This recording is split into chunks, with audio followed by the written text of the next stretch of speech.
Hello, welcome to the Survivor Michigan All Stars After Show.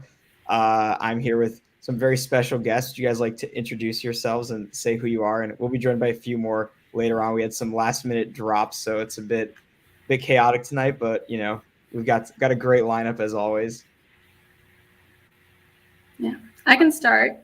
Hi guys, my name is Maria Stoltzfus. I am a past player and current host of Survivor at Messiah University, which is a tiny little Christian school in southern Pennsylvania. So yeah, I've hosted in this past fall and I'm hosting in the spring, and then I've played twice. Hi, I'm Sophia. I'm a student at the University of Michigan, and I played on season 9 of Survivor Michigan, which is not out yet, but I'm still new enough where I am unspoiled to All Stars 1. So I am here to give genuine reactions. Awesome. And we should be joined from some people from Michigan State Survivor also. So that should be enjoyable as well. So I guess just starting off, what did you guys think of this episode and the person who went home, so tragic? Yes, what were you guys' overall thoughts of the tribal council and such? It was like so unexpected. I don't know if I wasn't following the episode right, but I was really kind of convinced that Lucy Wood was probably going to go home, and I was very sad when Aaron went home. Yeah, Jenny, I thought it was going to be an easy vote. I thought it was like shaping up to be kind of simple, and it should have known it's All Stars. Of course, it's not going to be simple, but should have known. Jenny, would you like to introduce yourself real quick? Yeah, my name is Jenny. I'm part of those. I was a part of the first season of Survivor Michigan State that was filmed in the fall. Yeah, so that's me. I'm a graduate student. And then I think the plan was for Michael to join us. Michael was our host for our season, but we just started producing and filming our second season, and things have been kind of off to an interesting start. So I think he's been in some executive production meetings all evening, so he might not make it. No worries whatsoever. So, yes, I mean, how'd you guys feel about the way this ultimately shook out? Basically, Sarah, Nick, and Bree decide to side with Sam, Lucy, and Adam and split votes on Jackson and Aaron. Do you guys feel like this is a good decision for them, or what exactly? I'm not entirely sure. I kind of like caught the back half of the conversation as I joined that everyone was kind of up in the air as to what might have happened this episode, but it was kind of shaping up to be seemed like it was going to be a pretty easy vote, and of course it's never that easy. But I don't know. I think it was smart of them to kind of not go for Jackson, as they were concerned that Jackson had an idol, and that was smart. So that was, I don't know, that was good. I don't know, someone please add. I'm rambling. Yeah, I mean, I feel like it's just another like tick in the boat for this like whole Sam Morris train. Like, I feel like he's got such a strong grip on his tribe. And even when it seemed like he was at the bottom this time, like not like at the bottom, but he was in the 3 that 5 was targeting. It was like he still managed to like get everyone convinced to vote with him in his alliance. And I was like, wow, that's crazy. Like, I just can't believe he did that. On a similar note, I had written down in my notes, who does Sam think he has? Because I legitimately thought he was on the bottom. And so just whether that's a testament to the editing or to Sam's ability to garner those votes, but I was legitimately surprised. Yeah, I mean, I think that for large parts of the week, him, Lucy, and Adam were on the bottom.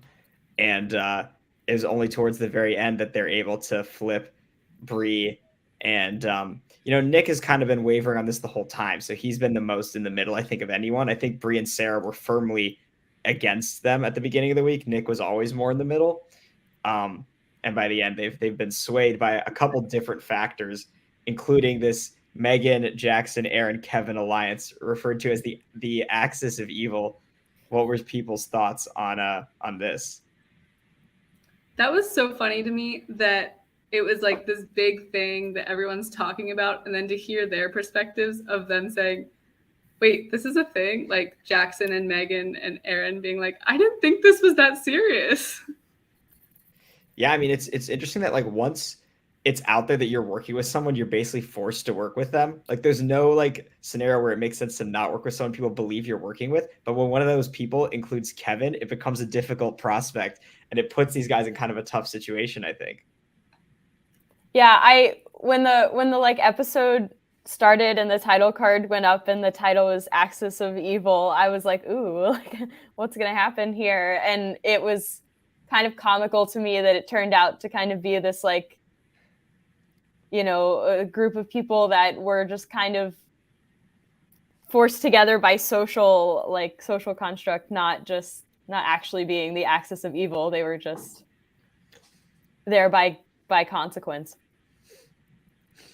Yeah, it's so funny how like Kevin brings in all these people and then just like takes them down with himself. Like, I don't know, like people are like, oh yeah, like Megan at the beginning of the episode today was like, yeah, we're doing this whole work with Kevin thing. And I'm like, have we learned anything? Like, we've seen his track record this season and when he first played. So the fact that like anyone that he gets paired with is just automatically like, oh, we can't trust them. They're working with Kevin. It's like, well, obviously, but let's get to the source of the problem here, people. I kind of think that there's a little bit of merit to that strategy, though, because it kind of takes all of the pressure off of you, because Kevin knows he's made enemies at this point. So I think it's very smart to be like, well, I'm saying that these people are working together, like everyone focus on them and not me.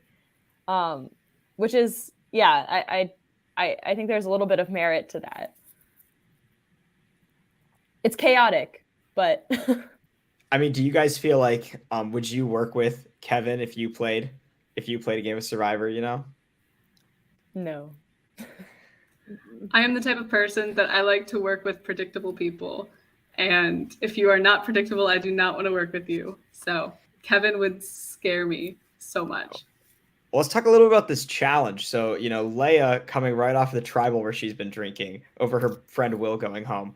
Now she's continuing to drink through the challenge. And, some would say, I remember this challenge started, all of us were like, oh, Leia and Crouch are paired up. They're going to win this for sure. They're like, the challenge beasts, definitely the strongest, probably two people in the thing. And did not go that way, perhaps because of Leia's inebriation. How do people feel about this strategy of being drunk during the challenge? When it's like a challenge where you have to like use your core and you're like have to like really focus, maybe the one to like loosen yourself up a bit. But like once it hit like number 3 and she was asking for like another, I was like, okay, there's a point where like your brain's just not going to be able to focus on that and it's just going to slip, which clearly happened. But it was funny. It was very entertaining. My worry with that challenge, like seeing that it happened right after Tribal, was that, before I knew what the challenge was, I was worried it was going to be like a, some sort of like highly active running type situation. And I was like, oh no, like this is going to, that's not going to be fun for them. But I think having her being kind of drunk in a more focus-based challenge was perhaps more entertaining. An interesting choice. It was definitely entertaining. I will say that. It's something that I personally don't have to deal with because Messiah is like a dry campus. We're not allowed to drink on campus or really while we're enrolled at our school at all.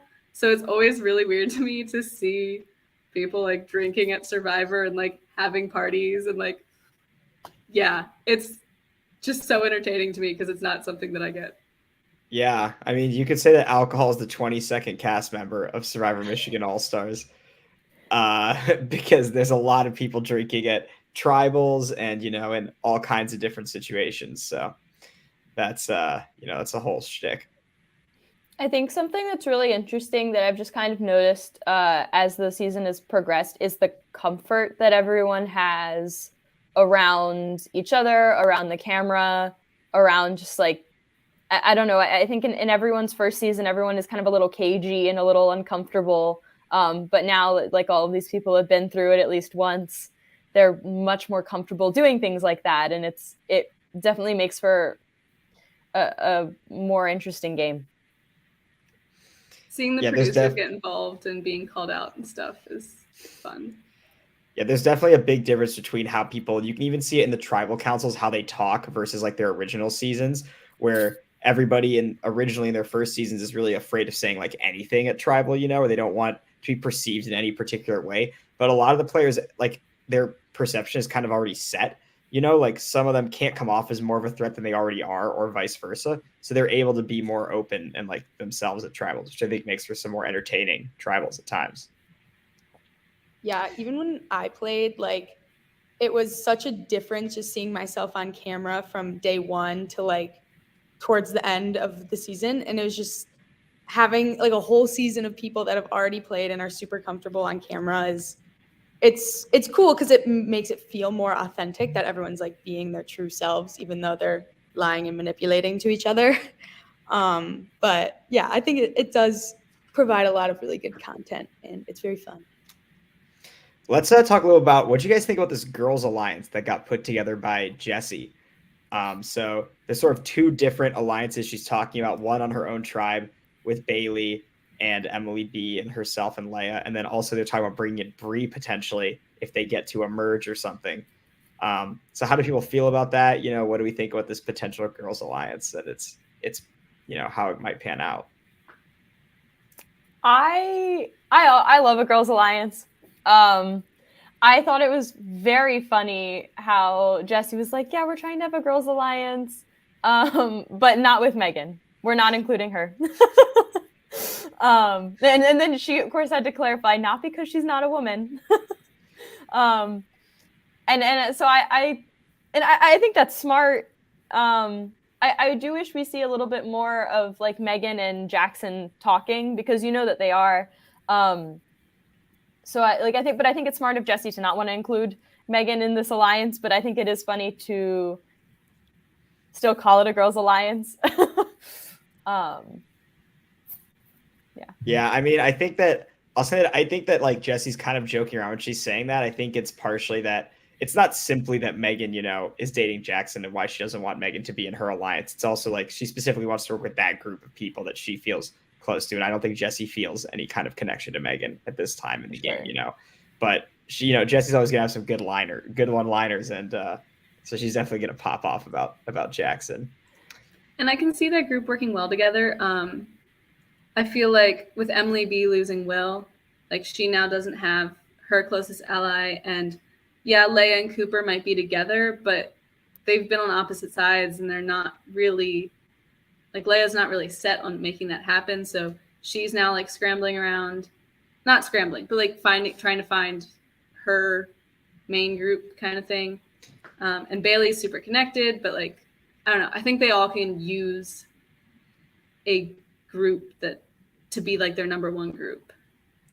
Yeah, I mean, what do we make of the evolving dynamic between Leia and Cooper? We see a little bit of them kind of chirping at each other in the confessionals this time around. It seems like maybe they are not as on the same page as they have been in the past. Yeah, I think it's interesting that they both have like this idea of what the other is thinking, and just sort of seeing that contradict each other is interesting because it tells you about like perceptions of the game, just not even between them, but between everyone else, and what kind of information they're getting, and just sort of seeing that has been really interesting. And I think it's made their relationship a lot more complex in this game. I think that Cooper and Leia almost know exactly what the other one is doing, and they're both trying to outdo one another, and like I feel like this could come to a head at some point, where there's just like so much pressure built up, one trying to outsmart the other, because it's like they are working together, but like it also was pretty clear tonight that like they do have intentions of not working together at some point. And so that's going to come to a head, I think, and I think it could be really messy when it does. Who do we see winning out between them if there were to be some sort of clash of the Titans, I think it depends a lot on what point in the game that it happens, because as has been mentioned so many times, Cooper knows so many people. He literally has a connection with all of them. He's hosted. So he already has this big built-in target. And so I feel like if it's far enough in the game, people will be like, we don't want Cooper here. And they have to get him out. But I think if it's like pre-merge, then Leia could be in big trouble. I think on the flip side of Cooper knowing a lot of people is that, I don't know, and maybe like that, this could be editing or this could be anything, but it seems to me that Leia has almost become too comfortable and to a point where it's, she's appearing kind of cocky, and I think that gets really messy. I think that can come back, like if you can appear confident, that's one thing, but to appear overly confident, that could definitely come back to bite you. And so I think there's a potential for that to happen too. What do we make of, it seems like there's a lot of talk that Kevin could be the next one out on that tribe. How do people feel about that? Does it, how do you feel about that versus what Kevin did last episode? Just that's the whole dynamic on that new Pawnee tribe, Yeah, I mean, Kevin now, he's got such a big target on his back that it's like he's the easy vote. And with this cast, it never seems to just be the easy vote. So I feel like some people might use Kevin as like a meat shield to be like, look, guys, look at Kevin. And then they just sort of do stuff behind, like, and just not get that big of a target. But I think it's definitely going to be interesting. I don't think if New Pawnee goes to tribal, it's maybe going to seem like Kevin at first, but then it's definitely going to be like every other person's name thrown out there. Like, you think that Kevin could be like the easy vote and that could lead to people trying to pull some other kind of move, basically? Yeah, like I feel like he kind of knows that his name's just going to be on the chopping block, but I don't think there's been super easy vote this whole time. So it's just gonna, we'll just have to see. Maybe I'll be proven wrong, but there's just gonna be chaos. I just feel it. It's just a vibe thing. Yeah, do we think this season's gonna settle down into some, nice majority votes? Like, now that they've split votes on Aaron and Jackson, do we feel like, Jackson's just the easy out next on that tribe, or could something else happen? I don't know. The thing with Jackson, I even thought of this, I thought of this a little bit tonight, is that, Jackson played his idol tonight, and that kind of gives him a little bit of power to know, okay, well, I've played an idol at this point, so it's very likely that it's re-hidden. So if he wanted to, he could go back out and try to find it, and so once you kind of have that initial control over an idol, it's kind of much easier to maintain it. And so I think it's very possible that Jackson could go on like an idol run or something and keep himself in the game that way. But I also think that like with this stuff happening with Kevin, has kind of, I think, taken not as much as it could, but has kind of taken away a little bit from the threat level between the whole like Megan and Jackson of it all, because people aren't talking about that as much. People are talking about how Kevin is like tanking his game and, causing all this chaos. And so I think it might be easier for Jackson and Megan to just kind of slip back under the radar and move on. I don't know. Yeah, I think Honestly, I was kind of surprised that they went for Aaron over Jackson this week. I thought they would have put the 4 on Jackson. Not that it would have mattered. I mean, they did put 4 on Jackson, sorry. But like with that, I think the fact that Aaron was such a big name from previously and like old Pawnee is the only reason that she was in the talks, because it makes way more sense to get out that couple. And so I think that if they weren't a couple, Jackson might be safer now because one of the members of his alliance went home. But I think that since there's still a couple, that's still going to be a target on his back. But like we said, the easy votes don't seem to happen because everyone's trying to make a move. But I think that target is still going to be there. Who do you guys feel like was the biggest like winners this episode, or like who came out, who like, I don't know, who came out of it looking the best, would you say? What do you guys think? I guess it's a separate question, but how did you feel about Nick and Sarah's kind of back and forth, where Nick's kind of showing us his diagram of what we view the game as? And for the purposes of like the audience and stuff, I think it's safe to view this as like a pretty like general view of the game of like where people are. And I used that because I thought that Nick had a pretty good read on it, and that it was like going into the next couple episodes, it was going to be important for people to have a clear understanding of where everyone saw these different groups. Well, love the graphics, love Professor Nick, love all of that part, all of the editing that goes Everybody loves with it. Professor Nick. Professor Nick is a legend, you know. Yes. No, I think that's really helpful for me. I work the same way. People who've played with me know I have a little whiteboard that's like this big that I'm always like, well, if we do this and this, and so yeah. I don't know who I think look the best after this episode. I think that Sarah has had her hand on the pulse of this game pretty well the whole time. It's like really impressive, actually. And even just like listening to the way that she talks about her strategy and her relationships I think it's really impressive. I was also a huge fan of her diagram, the like continuum between the two players and who was closest in relationship to one. You know, I really liked that. That was an interesting take, an interesting diagram, at least.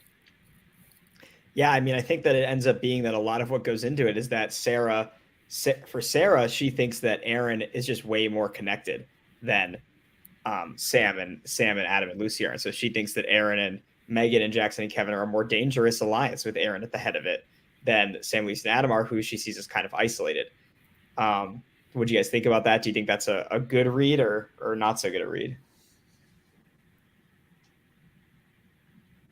I'd say before Tribal seemed as it was a pretty good read, but following this Tribal, I definitely think it got pretty muddled. Because if obviously putting Aaron at the top of that 4, and then her getting voted out, like she didn't have that strong of the push, and it's all muddled at this point, and it's going to be interesting to see where it goes. If New Sangria has to go back to Tribal Council, I'm definitely curious to see where they will go. But I think, yeah, it was a good read before Tribal. After, who knows? So who's out next on each tribe? Like, what do we think? So hard to predict. You said earlier in this season that none of these votes were predictable, and now you're asking us to predict. Yeah, that's true. I mean, I don't know. I guess we'll see. I'm curious to see what you guys say. Who do you think will go out next? Also have scavenger hunt next. Which tribe do we think is going to be better at that?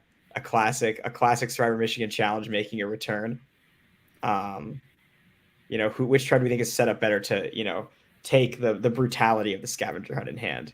I think New Pawnee might have the scavenger hunt in the bag. I think they've got quite a mix of Sangria has quite a mix of personalities too, but I think I think Nupani has some of the, and I guess more hard hitting and gung ho people. They're gonna try some crazy stuff. Yeah, I mean they have Crouch, they have Cooper, they have Leia. Like and they have Kevin. It's like a whole bunch of people that have just seemed to put their whole body on the line for this game. And the scavenger hunt is the truest test of that. The preview shows Cooper in the volleyball court again, so you know it's dedication. Yeah. He's reliving the haunting nightmares. Like he's clearly willing to do it all for the scavenger hunt. Yeah.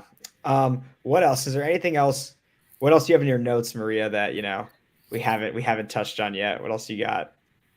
Well, this is just something I was going to say with the Girls Alliance. I just find it funny that the Girls Alliance came up on the podcast episode that has 3 girls and Ian. That was completely unintentional. We have a Girls Alliance, and we should, yeah.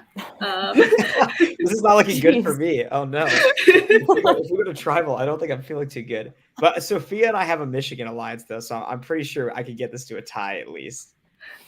But I guess we don't know. I did love Dylan's clips still in the episodes, even though Dylan's been out for multiple episodes now. It just makes me very happy. Yeah, the Dylan clips. I was like, this is a good way to keep Dylan included in the season, and have him have some kind of role, even though, it's not going to be we're not going to see too much Dylan since he's out of the game. But this is a nice way to keep including him. It's a great bit. It's one of my favorite bits of season 3 and 5. It's just the Dylan popping in saying, "What are you doing?" Like that's always just great. Yeah. All right. So now we've had one idol played. We've had Jackson's played the library idol, which is actually the last idol to be found. So what do we think is going to happen? How soon is Adam going to have to play his idol? And where do you guys stand on the big idol mystery of who has this Pringle idol? What do you guys think about that? I kind of think Crouch has it. I wish I could say a more defined reason other than vibes, but I do think Crouch has it. Anyone else? Anybody think Emily has it or someone else maybe? I like Emily's idol more. So I kind of hope that's the real one. Just like the things that Andrew was complaining about, I was like, I understand. I am with you. But I feel like Andrew would be the one of the two that I would think would go through the effort of hiding a fake idol. I feel like I would feel like that was more likely. So I will not be surprised either way. Yeah, like at this point, there are so many fakes. It's just like, it's hard to keep track. Who would you guys say are like some of your favorites or least favorite people so far in the season? Just your personal favorites. Who are you rooting for the hardest, or who can you can't wait till they're voted out? You can't stand them, Well, I was a really big fan of Will, so I was really sad to see him go. I really like the story of Sarah being the first boot on the first season and coming back to win an All-Star season. Like, I think that's very poetic. So, part of me is like rooting for her. And I think I'd like to see Jackson and Megan go far. I do. I love Megan too. She just kind of smiles her way through things and laughs and giggles, and everyone is just kind of listens to her and is kind of all about it. I do like her a lot too. Yeah, go ahead. I've loved seeing Lucy come back. I think her play style is so funny. Like, half the people think she's not invested, but then other times she's like calling people, telling them, "You're done, you're voted out." Like, it's just so like, how does this 180 happen? I just need to see how far it goes because it's so funny to me. I think the Lucy thing is a little interesting because, yeah, she kind of goes from everyone saying she hasn't talked to me, she's not playing as hard, or we don't feel like she's in it, to something like that. And then you listen to Nick talk about how her like meetings go, and it is very like short and fast. And I feel like that just might be how Lucy is and how she plays. What did you guys make of Lucy's perception of that meeting? So we hear that Nick's perception is that Lucy is talking really fast. They're not talking about much, but Lucy's perception is that she's like letting Nick lead the whole conversation because she thinks that's what he wants to hear to like get him on her side. She's like trying to manipulate him. I don't know. I mean, in the end, Nick votes there, so you can read into that what you will of how much you think it worked, I guess, or whether or not that had a big influence on what Nick was ultimately going to do. But I think it's interesting to see that like Lucy is thinking about the game more and doing more than like some of the other players perceive her to be doing.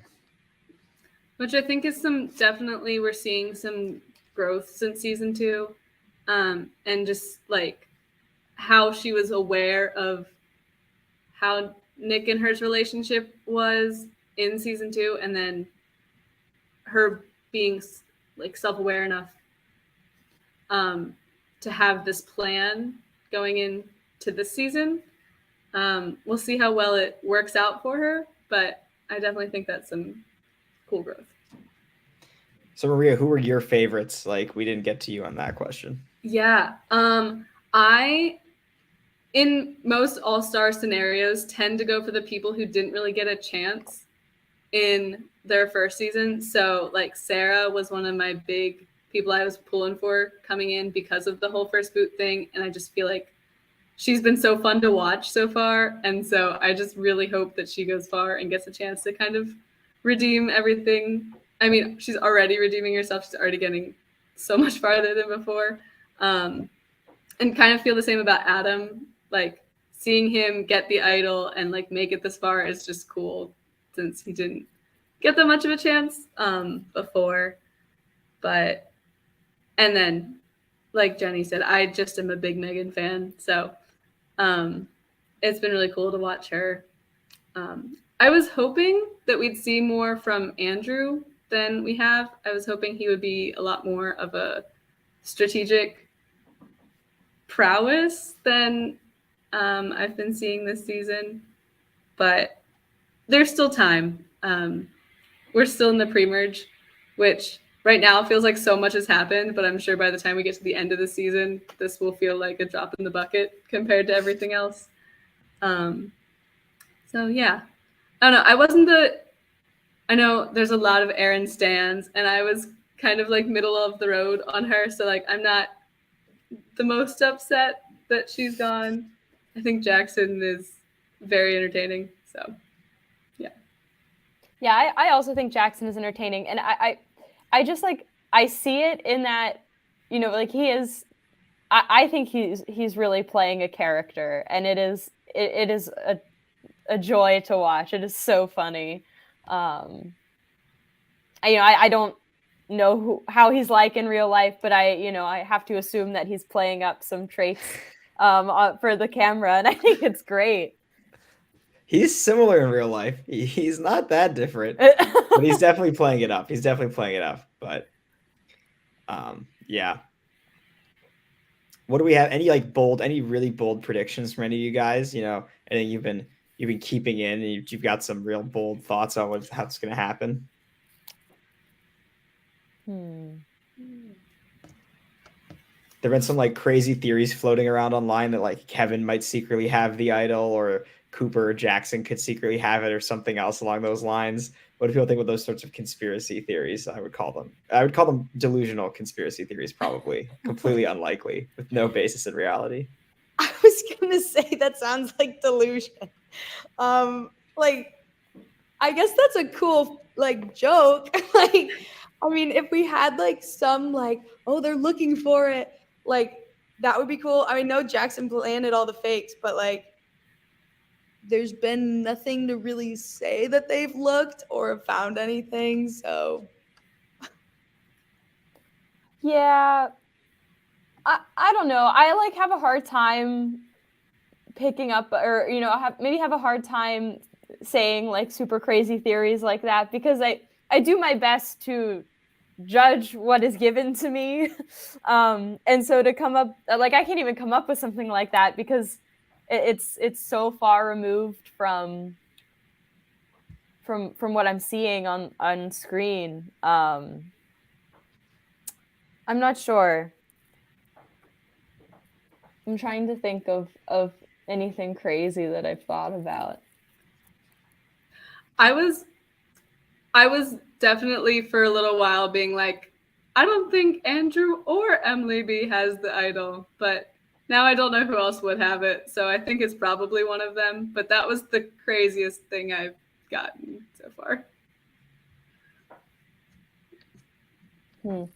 I don't know. I don't think this is super crazy, but when when I think it was honestly might have been the first episode I watched, and I was like, Megan wins.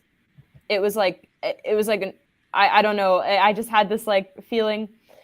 Now her path to victory, I think, is much more difficult, which would make a win for her like all that more impressive. But I'm not sure at this point. But there was a time when, I mean, it was like 30 minutes into episode 1, and I was like, yep, found the winner. She's it. Maria, do you have a winner pick of a similar caliber that you feel really confident in? Honestly, so my winner pick and my first draft for my fantasy team was Sarah. Yeah. And it's funny, I think it was her tonight in the episode that was talking about how it's never the big names that win. And she was talking about how she wants to be a little bit of a GOAT because that's how you make it far. And so I was like, that's a good sign for me. I caught on to that too, Maria. I was like, that's quite a bit of foreshadowing. No, we don't do foreshadowing at Survivor Michigan. I can promise you there's no foreshadowing being included in this season. Sure. You shouldn't read into anything that's being said. Yeah. Nothing's edited. It's all just thrown together. Yeah, it's just an AI actually. It's just Chat GPT. You just plug in all the videos and it just spits out the episode, you know? It's pretty wild, honestly. It's a great AI. Yeah. Is there anybody you guys can't stand on the season? Let's get some tea. Like, let's shit talk some people. Who do you guys not like? Who do you hope gets voted out next? Just because you got to get them off your TV. You can't stand them. I will say.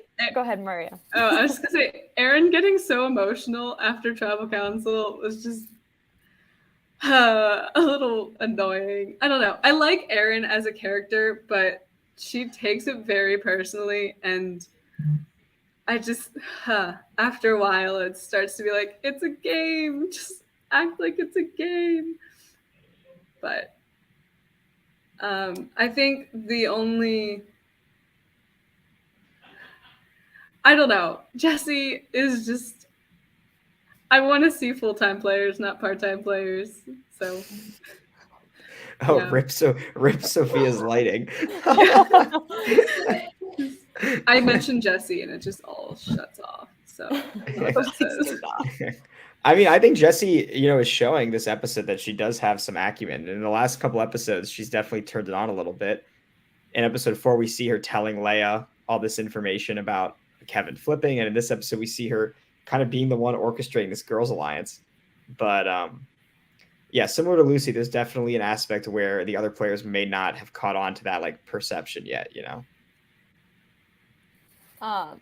It's really hard for me to be like, oh yeah, I don't like this person, because especially because having played now, it's a lot more humanizing. So like these are people, and I'm not trying to be like a jerk, but I think everyone plays a little bit of a character on screen. Everyone is portrayed in a specific way. So that being said, I think I'm not a huge fan of Leah right now. I think that she is very overly confident, and I think it's kind of annoying. Do you think her confidence, she's coming for a downfall soon? Yeah. I mean, I think like the best exhibit of that was, it was like in the first episode, I think, when she was like, I don't like anyone on my tribe. I'm not going to talk to anyone. Like, I'm like, she's like, I'm just going to wait around until a swap until I can be with Cooper.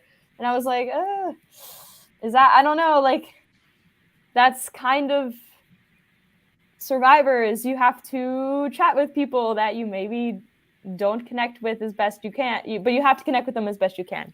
And so I think there was just a little bit of entitlement there. And I think it could come back to bite her.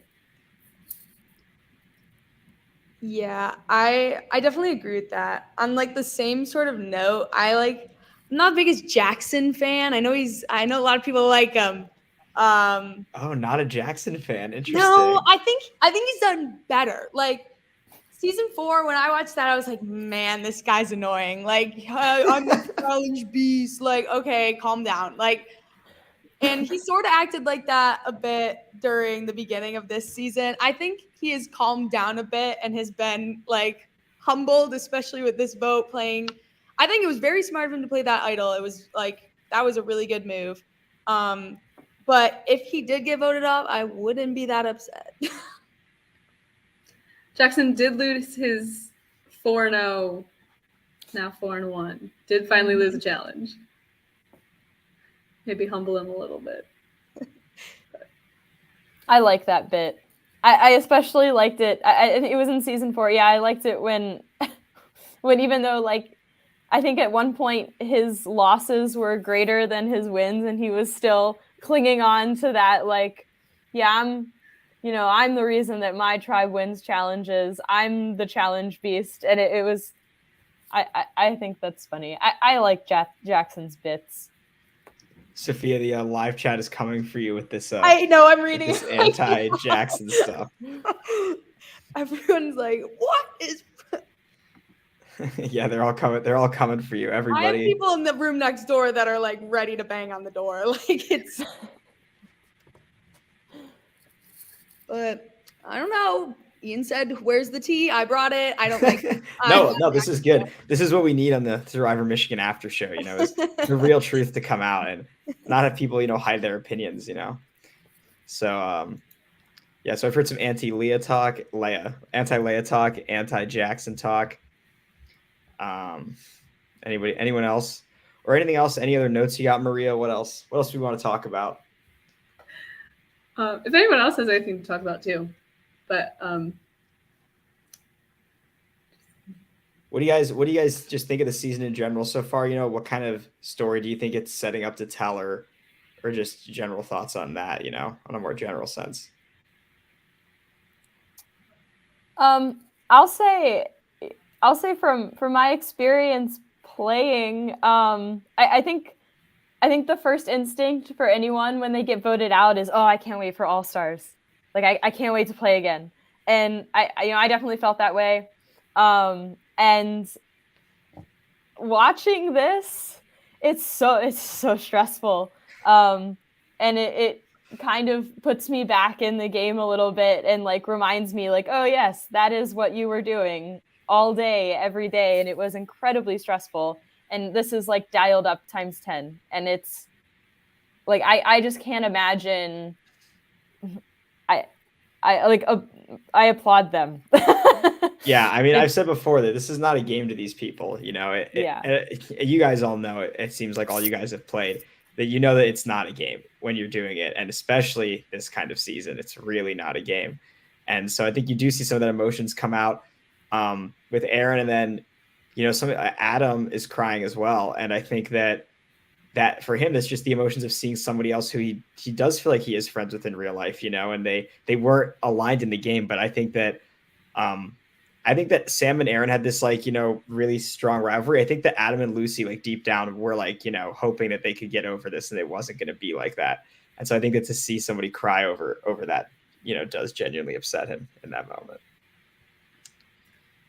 Yeah, and I think that's something that people don't always realize with this big of a season. And I know, like, for me, it took, like, I didn't think about it as much because since Messiah is such a small school, we only have, I think it's like 2,600 students total. So every season we're like pulling for people, and we don't have like an all-star thing. People will play in back-to-back seasons if we need people kind of thing. And like that's what I did. I've played as a returning player with a bunch of newbies, and it was just like, so it doesn't have that same caliber. And I think for a program as big as this, where it means so much, it does mean a lot. And there's so much that people want to redeem and like get revenge for on the revenge tour. And so I think kind of like Sarah was saying, the big names aren't necessarily going to be the people that get to the end. But I think we're going to get to see a lot of people kind of rise up that weren't necessarily the big name on their season, and kind of, I feel like there's not going to be like one underdog for this whole season. It's just going to be like the underdog gets out from the bottom and starts to rise up, and another underdog emerges, and it's just going to keep going and going and going. It's going to be a new underdog every episode. Yeah, I don't think that this season, besides some characters, I think that for the vast majority of people, they're not just heroes or villains. You know, sometimes they're heroes, sometimes they're villains, sometimes they're somewhere in the middle. And, you know, every person's hero is somebody else's villain, right? So it's like if every person's the hero of their own story, then that means that everyone is a villain to a degree. I think that even Kevin would maybe see himself as a villain, as a hero in certain circumstances, if you asked him about it.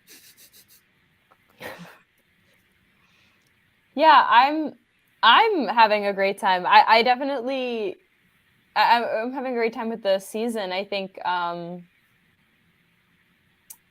the stakes for me were, I realized how high the stakes were for a lot of people, you know, almost immediately upon watching it. And I don't know, it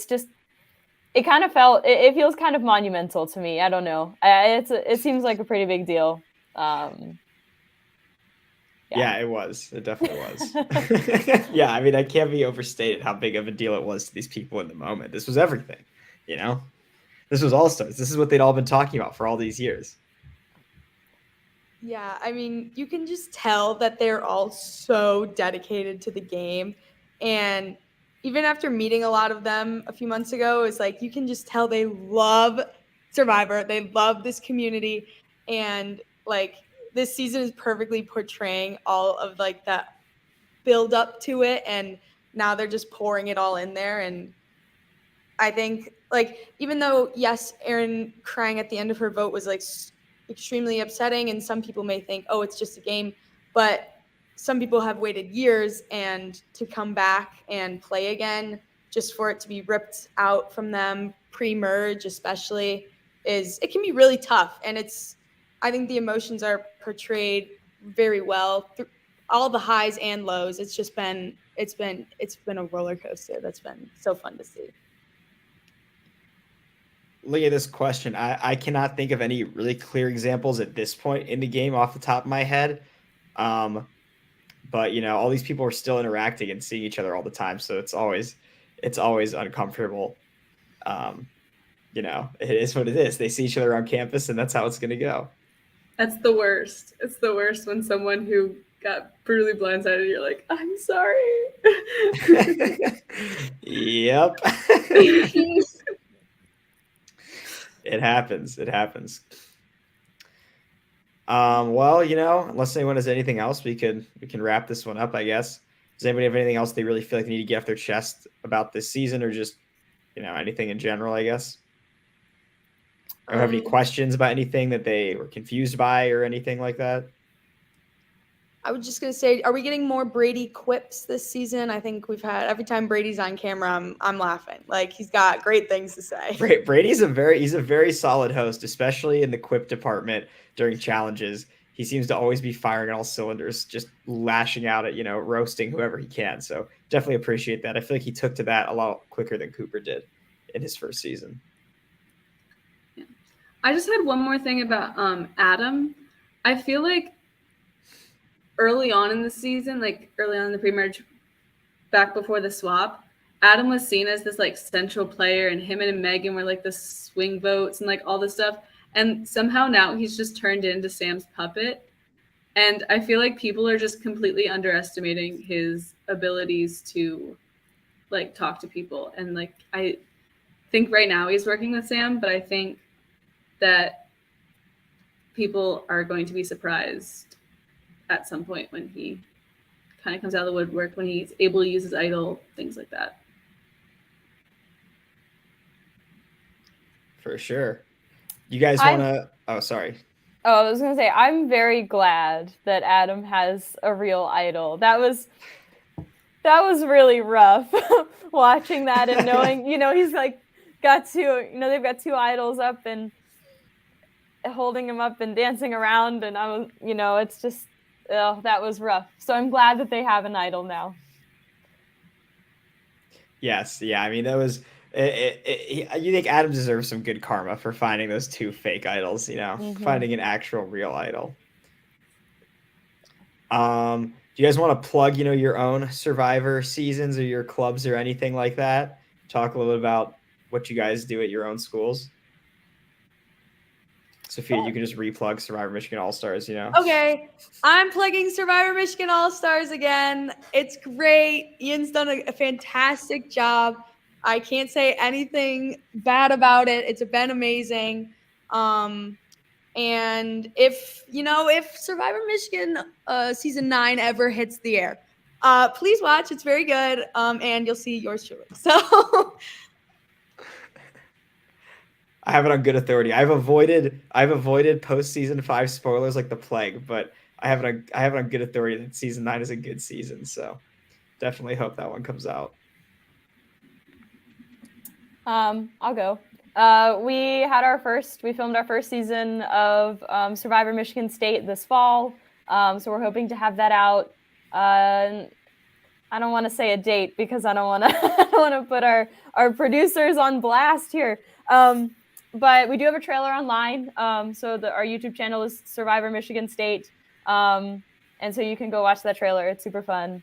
I believe I am called delusional at one point in the trailer. So I watched that trailer. It was really good. And if you look closely, you may see someone with a connection to a certain Survivor Michigan player. I'll leave that up to the viewers to figure that one out. But somebody out there maybe is closer than they appear. Yes, indeed. So yeah, just stay tuned for that. We have an Instagram, and stay tuned on YouTube. Yeah. So Messiah Survivor. So we just finished filming our 9th season, semester-long season this fall, and we're about to start our 10th in about a week and a half. So we're a little bit slow on the producing part of it. So our first season and the start of the second season are up on our YouTube at Messiah Survivor. I will say, if you're expecting Michigan level production, you will be a little disappointed. But yeah, it's up there, and check it out. Yeah. I'll have to check that one out. I have not seen that one yet, but I'll put it on the list. Like I said, no one's really ever heard of us because we're super tiny. So I do not blame you. Well, they've heard of you now, so perfect. Yeah, so check out Survivor Michigan State, Survivor Messiah, and as I was saying, if there's another college Survivor out there and you want to come on one of these, just hit me up on Twitter, hit up Survivor Michigan on Twitter, or hit up me at Ian Harris 2016 on Twitter. So yeah, happy to have anybody from College Survivor and just like spread the word about different colleges and just connect all these different schools together, because it's really just one super big community that's really cool and exciting. So that's super fun. Yeah, thank you guys for coming on, and hope you guys enjoy the rest of Survivor Michigan All-Stars. Sophia, thank you for joining us last minute. So great of you. So great to have you. And I hope everything's going well. Sorry, I'm just going to give a quick shout out. So like I said, we're on season 10, and so the club was founded before I was a student here, and our founder is actually in the chat. So shout out to JJ in the chat. Oh, is this him? Is this him? Yes, that's him. So shout out to JJ. Shout out to JJ. Thank you for joining us. That's sick. Yeah. Thank you. Thanks for having us. Yeah, well, All right. hope everything's going well with you guys, and see you guys next time. Thanks so you. much.